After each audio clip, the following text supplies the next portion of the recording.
ஆண்டவரோட இல்லாத வாழ்க்கையில அமைதி வேண்டாம். நீங்க ஆண்டவரத்துல எல்லாரும் சொல்லுங்க, என்ன அடிச்சிருங்க ஆண்டவரே. அதான் தாவீது சொல்லும்போது சொல்றேன், ஆண்டவரே நான் செஞ்ச தப்புக்கு என்னை மட்டாய் தண்டியும். என்னை எப்படி தண்டிங்க? நான் சத்ரு கையிலேருந்து தண்டனை வாங்குறத விட உங்க கையிலிருந்து வாங்குறது எனக்கு ஆசீர்வாதம். ஜெபிங்க. உங்களை விட்டு பிரிஞ்சு போனேன்னா என்னை சமாதானமா வைக்காதீங்க ஆண்டவரே. எனக்கு பிரச்சனையை கொடுத்துட்டே இருங்க ஆண்டவரே. என்னை தட்டுங்க ஆண்டவரே, என்னை அடிங்க ஆண்டவரே, என்னை உடைங்க ஆண்டவரே, என்னை நீங்க எப்படி வேணாலும் நடத்துங்க ஆண்டவரே. எனக்கு தேவை நான் உங்களோட எப்பவும் உங்களோடயே இருக்கணும். ஆனா எனக்கு தெரியும் இந்த செய்தி இங்கே இருக்கிற யாரோ ஒருத்தருக்கு, இந்த சத்தத்தை கேட்குற யாரோ ஒருத்தருக்கு கர்த்தர் தெளிவாக பேசிட்டு இருக்கிறார்.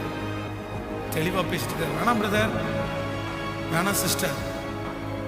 ஆண்டவருடைய அமைதிக்கு பின்னாடி அது எப்படி நடக்கும் நம்மளால கெஸ் பண்ண முடியாது.